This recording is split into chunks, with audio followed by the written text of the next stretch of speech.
안녕하십니까. 에듀피디 강의하는 김쌤 김민호입니다. 자, 여러분 시장조사 핵심 이제 정리편입니다. 자, 일단은 시장조사 본 강의를 듣고 오신 분들도 계실 것이고, 요거를 먼저 듣고 오시는 분들도 계시겠지만은, 일단 목적 자체가 이런 핵심 특강 같은 경우에는 본 강의를 공부하고 시험 보기 한 7일 정도 전에, 뭐 짧게는 뭐 하루나 이틀 전에 다시 다잡는 용도이기 때문에 강의를 먼저 보고 왔다라는 전제하에 강의를 진행하니까 좀 참고 좀 해주시고요. 시장조사 어렵습니다. 기본적으로 이 시장조사 편만 깊이 있게 강의를 하려면은 1시간짜리 강의를 한 20강을 해도 모자랄 정도예요. 하지만은 제가 누굽니까? 에듀피디에서 텔레마케팅 관리에서 가장 확실하고 여러분들 쉽게 합격할 수 있는 지름길을 알려드리는 저 김쌤이기 때문에 제가 요 강의를 한 30분 이내에 압축을 해가지고 여러분들이 쉽게 합격할 수 있도록 도와드릴게요. 자, 한번 들어가 볼게요. 일단은 시장조사 시 자료 분석 과정은 이라고 나와 있습니다. 여러분들이 시장 조사를 하게 됐을 때, 이 시장 조사를 분석을 해야 되잖아요. 조사한 결과가 나왔을 때, 그랬을 때 편집과 코딩과 입력과 그걸 통해서 분석을 한다고 말씀을 드렸습니다. 자, 이게 여러분들 어려운 내용은 아닙니다만은 제가 2번, 3번 강조하는 이유가 뭐냐면은 편집과 코딩을 좀 순서를 헷갈리는 분들이 좀 있어요.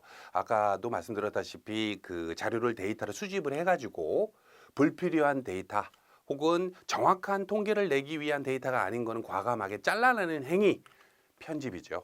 그걸 먼저 하고 그 다음에 프로그래밍 한다. 코딩을 그 이후에 한 다음에 프로그래밍 된 거에다가 데이터를 어떻게 해야 돼요? 입력을 해야겠죠. 그리고 추출된 데이터를 통해서 추출된 어떤 항목마다의 어떤 결과값을 가지고 우리가 분석을 해야 됩니다. 자, 그리고 이 분석을 통해서 자료 분석 과정이 완성이 되지요. 그죠? 자, 다시 한번 말씀드립니다. 편집을 먼저 하고 코딩하고 입력해서 분석한다. 됐죠? 자, 2번째. 자, 요거는 어려운 부분은 아니고 시장 조사가 어렵죠. 여러분들 넘어야 되는 큰 산 중에 첫 번째 산으로 제가 표현했던 시장 조사 편입니다. 문제 제시를 하죠. 김인호 강사가 강의를 잘하는 것 같은데 왜 이렇게 판매가 부진하지? 라는 문제 제시를 했을 때 조사 설계를 먼저 해야겠죠. 항상 우리는 설계부터 해야 되니까. 조사 설계를 하는데 여러 가지 방법이 있습니다. 탐색조사, 기술조사, 인가조사가 있죠. 자, 이 중에서 다시 한번 말씀드립니다. 인가조사와 탐색조사는 암기하지 말고 우리가 이해하고 넘어가겠습니다. 자, 원인과 결과를 조사한다. 인과조사, 실험조사를 통해서 합니다. 이랬더니 이러더라. 이런 결과가 나온 거에 대한 이유는 이거더라. 실험조사죠.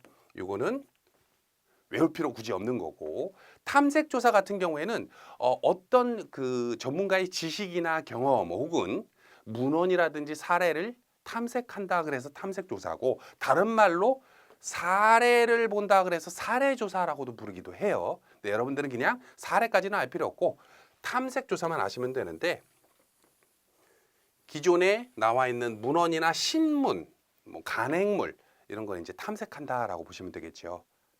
자, 어려운 내용 아니고요. 자, 3번째, 이게 중요하죠. 자, 다시 한번 말씀드립니다. 테크놀리지라는 표현의 기술이 아닙니다. 어떤 사물이나 대상의 특징과 모습을 묘사해라, 기술해봐라. 에듀피디에서 강의하는 김인호의 모습을 어때요? 김인호의 강의를 기술해 보시오. 키가 큽니다. 얼굴이 커요. 몸이 큽니다. 뚱뚱해요. 이런 거에 대한 기술하다라고 하는 기술조사죠. 이 부분이 시험 문제에 굉장히 많이 나오고, 특히 이 4가지 부분이 나오기 때문에 다음 중 기술조사에 해당하지 않은 것은 이런 문제가 많이 나올 수가 있죠. 이런 걸 섞어서 낸다든지, 혹은 조사 설계에 대한 방법과 내용으로 짝지어진 거로 옳지 않은 것은 이런 문제 많이 나오죠. 자, 여기에서 기술조사에서 서베이, 설문지 혹은 질문지, 뭐 질문지까지 외우기 좀 힘드시다면 그냥 설문지라고 보시면 됩니다. 그리고 패널조사, 횡단조사, 동단조사 되어 있죠. 여기서 다시 한번 말씀드립니다. 우리가 횡단과 종단이 헷갈리다면은, 종단 같은 경우는 고무공 생각해라 라고 하는 거 기억나시죠? 고무공이 내려놓으면 통통통통 튕기듯이 하나의 우리가 모집단이나 혹은 표본을 대상으로 어떻게 해요? 조사를 여러 번 실시해서 바뀌는 내용. 이 집단이 과거엔 이랬는데 지금은 이랬구나. 이 집단이 한 달 전에 이랬는데 2달 뒤에는 이렇구나. 이런 식으로 조사하는 내용을 종단조사라고 하고요.